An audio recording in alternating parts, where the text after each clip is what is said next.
निरंतर कोचिंग में मैं सर वर्मा। आज मैं संतोष कुमार यादव जी, ये संतोष यादव जी जिला गाजीपुर से हम लोग के बीच में हैं और आज भी सफल हो चुके हैं। माध्यमिक शिक्षा सेवा चयन बोर्ड TGT में आपका सिलेक्शन हो चुका है और आप शोध कार्य भी कर रहे हैं। और जो संतोष जी गाजीपुर से हैं और ये सादत एक जगह है गाजीपुर में जो मुझई गांव में मजुई ग्राम सभा में रहते हैं और अपना परिचय स्वयं बताएंगे संतोष जी। और बहुत ही कम समय में आपने पढ़ाई करके मेरे सुबह के बैच 9 से 11 वाले बैच में आप पढ़ा करते थे, जो आज सेलेक्ट हो चुके हैं और हम लोग के बीच में हैं। और आज हम लोग जानेंगे कि संतोष जी कैसे पढ़ाई करते थे, कहाँ से आपने स्नातक प्रास्नातक किया, शोध कार्य कहाँ से कर रहे हैं और आपने हम लोग की संस्थान में पढ़ के आप कितना समय दिए, कितने आपके टेस्ट में प्रश्न आया करते थे और आप परीक्षा देने से पहले कितना आपके आए और अपनी सफलता का श्रेय इसको देना चाहेंगे अपने माता पिता और आपकी संगत कैसी रही और इतना कम समय में कैसे आपको सफलता मिली, आपके इंटरव्यू कैसे सवाल पूछे गए। सर्वप्रथम मैं आदरणीय अपने गुरु जी का चरण स्पर्श करता हूँ, जिनका हमेशा हमारे ऊपर आशीर्वाद और उनका मैं बहुत बहुत आभारी हूँ। और रही बात सर, हमारी सफलता के पीछे माता पिता भाई बहन का आशीर्वाद तो था ही और साथ साथ में जब घर से बाहर आए तो हमारे माता पिता के रूप में हमारे गुरु जी का ही आशीर्वाद बना रहा। और हमने 2017 में जब इलाहाबाद आए तो हमारे एक मित्र बटेश्वर सिंह थे, जिन्होंने सर की संस्था निरंतर कोचिंग का नाम बताया और हमने उन्हीं के साथ आए और बैठे और हमको सर का कोचिंग में जो पढ़ाया जो समझ में अच्छा आ रहा था, लेकिन सबसे बड़ा जो हमको गुरु जी का मोटिवेशन, मतलब हमको लग रहा था कि हम इस सफलता को पाएंगे नहीं पाएंगे, लेकिन गुरु जी का ऐसा मोटिवेशन था जो हमें यहाँ पढ़ने के लिए बैठने के लिए मजबूर किया। और आज हम जो भी सफलता पाए हैं सब कुछ श्रेय गुरु जी को हुई है, जिन्होंने हमें हर बार जहाँ गलतियाँ करते थे वहाँ समझाने की बार कोशिश की। और सर के यहाँ जब हम लोग आते थे पढ़ने तो यहाँ पे सर का जो टेस्ट, सबसे बड़ी बात जो गुरु जी के यहाँ टेस्ट होता था और हर सप्ताह अपने आप को मूल्यांकन करने का एक मौका मिलता था, हम कितना सही कर रहे हैं कितना गलत कर रहे हैं। टेस्ट देने के बाद जब सर पहला टेस्ट हम दिए तो हमारा 82 नंबर था, जिसमें टेस्ट में हम और नंबर कर सकते थे, लेकिन सर का जो क्वेश्चन था उसमें कहीं नहीं पूछा गया है इसका क्वेश्चन नहीं है, हाँ ना में जब आप हम नहीं पढ़ पाते थे और सीधे क्वेश्चन कर लेते थे और गलत हो गया। यही बार टेस्ट देने से, यही बार सुधार करते करते हमारा टेस्ट 1 वर्ष हमें पूरा लगा। लगभग सिलेबस जैसे जैसे बढ़ता गया खत्म हुआ 100 क्वेश्चन पूरा करने में। उसके बाद गुरु जी के आशीर्वाद से जैसे जैसे पढ़ते गए वैसे हमारा 100 प्लस 102, 5, 10, 15, 20 यहाँ तक कि इस समय 123 क्वेश्चन तक कर रहे हैं। और रही बात इंटरव्यू की, तो सर इंटरव्यू जब देने गए तो दिनेश मणि त्रिपाठी सर का बोर्ड पड़ा था, जिसमें मैडम थी और पहला क्वेश्चन दिनेश मणि त्रिपाठी सर की ओर से हुआ कि आपने क्या पढ़ करके आया। सर हमने ये कहा कि हम पूरा पाठ्यक्रम पढ़ के आए हैं और ये सब कुछ गुरु जी का ही बताया हुआ है, क्योंकि इंटरव्यू से पहले हम गुरु जी के यहाँ प्रैक्टिस करते थे और गुरु जी के द्वारा जितने कुछ बताया जाता था काफ़ी अनुभव, काफ़ी पॉजिटिव हम सोच के साथ गए थे। और वहाँ पे जब गए तो मैडम जी थी, वहाँ पे दूसरा क्वेश्चन होती क्या अल्पप्राण और महाप्राण बताइए। अल्पप्राण महाप्राण को बताए, भाषा और बोली में अंतर पूछी उसको बताए, जयशंकर प्रसाद के नाटकों को पूछी उनके नाटकों को बताए, फिर पूछे उसमें जो ध्रुव स्वामी है उसकी समस्या क्या है, उस समस्या नारी समस्या को उसको बताए। फिर उसके बाद क्वेश्चन की जो आधुनिक काल है उसको क्रमशः बताइए किस किस भागों में कैसे कैसे बांटा गया है। तो हमने उसको आधुनिक काल को भारतीय द्विवेदी युग, छायावाद, प्रगतिवाद, वियोगवाद नहीं करता, समकालीन क्रमशः उसको बताया। फिर सबसे प्लस पॉइंट हमारा है कि गुरु जी के यहाँ हम लोग प्रैक्टिस करवाए थे और हम रामचंद्र शुक्ल के काल विभाजन का प्रैक्टिस किए थे, और मैडम जी वही मार्कर के और इशारा करके बोले कि रामचंद्र शुक्ल के काल विभाजन को आप ब्लैक बोर्ड पर समझाइए। और हमने उसको थोड़े भूमिका के रूप में हमने पूरा उसको पहले मौखिक रूप से बताया, उसके बाद ब्लैक बोर्ड पे क्रमशः नाम और डेट वाइज इसको लिख करके बताया। अच्छा, जो है आप जो है स्नातक कहाँ से किए थे? हाँ सर, हमारा स्नातक हाई स्कूल और इंटर स्नातक गांव से ही हुआ, और पीजी काशी हिंदू विश्वविद्यालय वाराणसी BHU से, और फिर उसके बाद बीएड हम संपूर्णानंद संस्कृत यूनिवर्सिटी कैंपस से किए, और वहीं से हमारा शोध कार्य हुआ। और सर हमारा शोध कार्य 22 फरवरी 2021 से सर हुआ फाइनल, और 2 मार्च को हमारा PhD का डिग्री का दीक्षांत समारोह है 2 मार्च को यूनिवर्सिटी में, तो प्राप्त हुआ।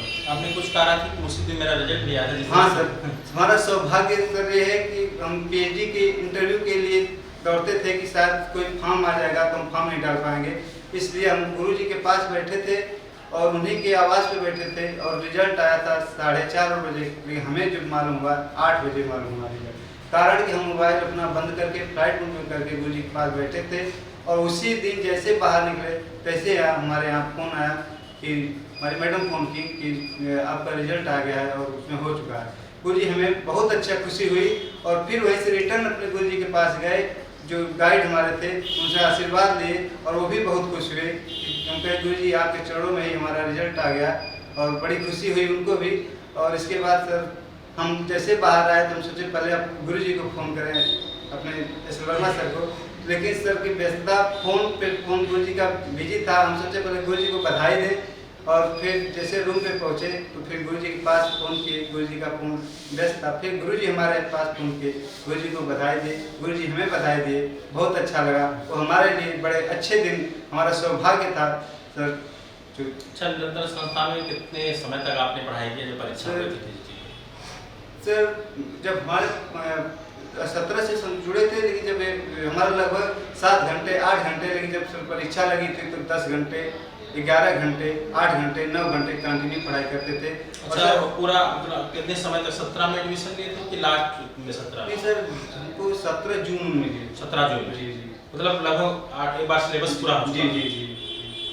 और सर हमारा सबसे बड़ा सर जो आपका ये जो नोट्स है सर, उसको हम जितनी भी तारीफ करें सर कम, वो पूरा टू दी पॉइंट उसका नोट सर, जैसे जैसे क्वेश्चन पूछा जाता है शायद उसमें से कहीं कुछ छूटा नहीं है। नहीं, बहुत सारे लोग सोचते हैं कि नोट्स पा जाए तो हमारा सिलेक्शन हो जाएगा, मुझे नहीं लगता इस तरह के। सर नोट्स तो है, नोट्स में तो मैटर सब कुछ है, लेकिन सर जो आपका ये मोटिवेशन है, जो एक मतलब पॉजिटिव सोच है जो आपके यहाँ जो संस्था मिलती है, वो शायद हमको लग रहा है सर इलाहाबाद में कहीं नहीं है।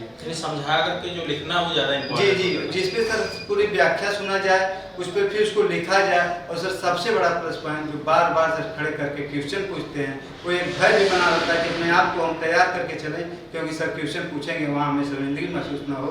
और अच्छी तरह से जब सर क्वेश्चन तैयार हो जाता है तो सर ये लगता है कि सर कब हमें खड़ा करें, अंदर से ये भावनाएं आती है।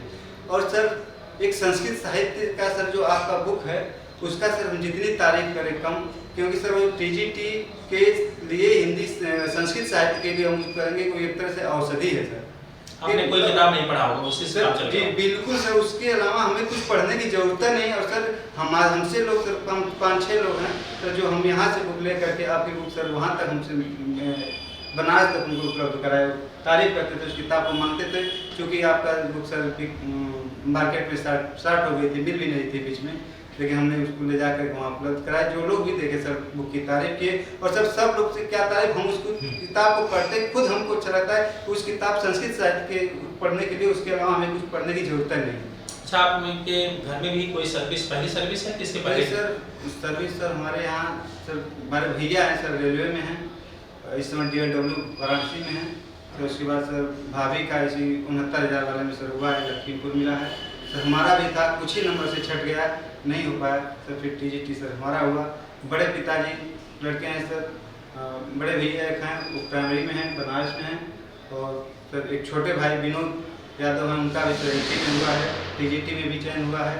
और ये है सर हिंदी से। जी। और मैडम है सर हमारी TGT और PGT इलाहाबाद में रहकर सर कोचिंग कर रही हैं। किस विषय से कर रही थी? इंग्लिश से सर। और कुछ ही नंबर सर 82 सर गया था और 76 उत्तर का पिताजी कृषि कार्य करते हैं? सर पिताजी हमारे उनका दुर्भाग्य था कि वो B.Ed और MA अपने समय के थे, गोरखपुर विश्वविद्यालय के थे, तो ये सर उनका कहीं चयन नहीं हो पाया था। लेकिन उन्हीं का आशीर्वाद सर सब कुछ होते हुए लेकिन पढ़ाई का महत्व समझते थे, जो हम लोगों को ऐसा माहौल दिए जो हम लोग, यानी वो पढ़े लिखे थे, B.Ed किए थे अपने समय में, आप लोग को पूरे एजुकेशन दिए जो है, जो आज सभी लोग लगभग सफल हैं। और सर 3 भाई हम लोग हैं और छोटा भाई सर B.Ed कर रहे हैं, उनको भी सर आप ही के। अच्छा, ये जब आप पढ़ाई करते थे तो ऐसा भी लगता होगा कि हम तैयारी कर पाएंगे कि नहीं, ऐसा कुछ? क्योंकि हाँ सर, जैसे हमको लगा सर पहले तैयारी करते थे, लगा कि पहले घर पर कर ले, लेकिन सर बीच में जब लगा कि नहीं अब हमसे होगा ही नहीं तैयारी, बहुत पेपर से सॉल्व करते थे तो पेपर होता ना, ये होता था कि नहीं 110, 15, 120 जा रही है,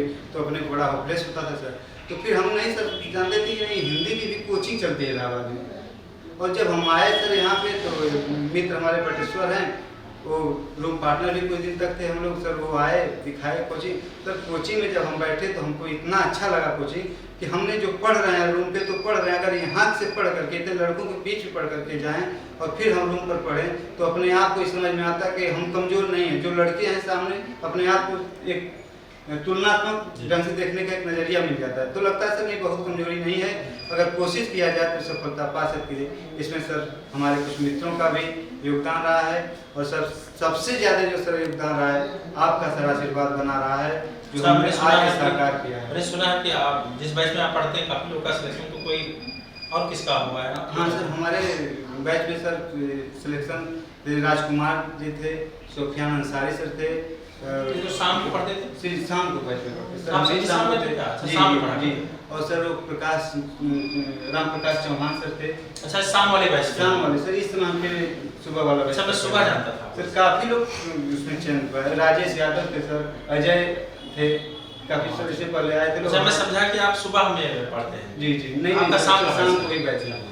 और सर बीच में हम भी आए होते सर जब आप बुलाए थे, लेकिन उसी तरह हम PhD के दौरान में उससे अपने काम थे, और 22 तारीख को सर PhD का कोई मैसेज देना चाहिए कैसे पढ़ना चाहिए और रूम पे कैसे मतलब उसको चिंतन करना चाहिए, कुछ आप बताना चाहेंगे?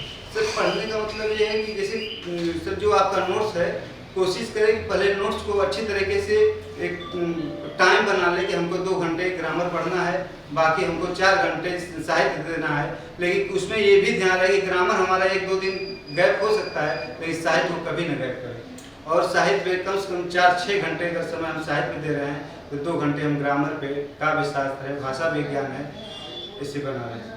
तो सर सबसे बड़ी बात, गुरु जी जो अपनी संस्था का नाम निरंतर रखे हैं, तो वास्तव में निरंतरता है। और ये निरंतरता अपने आप में, इसका शीर्षक की जो निरंतरता है अपने आप में बहुत बड़ी चीज़ है। अगर ये निरंतरता सभी लोग अपने पढ़ाई के प्रति जागरूक बनाए रखें तो एक न दिन सफलता से जरूर पाएंगे। सर जैसे कहा जाता है कि घोड़ा अड़ा क्यों, पान सड़ा क्यों, तो घोड़ा सर प्रैक्टिस नहीं कराया गया था, पान को पलटा नहीं गया था। उसी प्रकार से जब हम अपने सिलेबस को बार बार उसको पलटेंगे नहीं, उसको रिवीजन नहीं करेंगे, तो वही होगा सर, परीक्षा में फिर बैठ करके हमें भी अड़ना पड़ेगा। बहुत अच्छा संतोष सर जी, बहुत अच्छा लगा आपने। और सर अंत में एक बार फिर सर आपको धन्यवाद देना चाहता हूँ, जो आपका आशीर्वाद सर बना रहे, और सर आगे भी हम कोशिश करेंगे सर आपको आपके आशीर्वाद को सर साकार करें और आपको अच्छे रिजल्ट सुनने को मिले सर, आपका आशीर्वाद बना रहे। अगला टारगेट क्या होगा सर? अगला टारगेट ये कि डिग्री कॉलेज असिस्टेंट प्रोफेसर के लिए बना रहे सर, जरूर उसके लिए सर हम लगे हैं। और सर GS का सर सोच रहे हैं GS को अच्छी तरह तैयारी करें, तो आपकी संस्था से। और हम सर सिलेक्शन भले हो गया है, लेकिन सर यही सोच रहे हैं कि शायद 1-2 महीने और टरता जाए और उसमें, ताकि गुरु जी हम आपके आशीर्वाद और आपकी संस्था में जुड़े रहें। बहुत अच्छा लगा संतोष जी, इतनी बड़ी सफलता हासिल की और अगला टारगेट आपका असिस्टेंट प्रोफेसर है और आपके शोध कार्य भी पूरे हो गए हैं। इस तरह के आप सभी लोगों का धन्यवाद।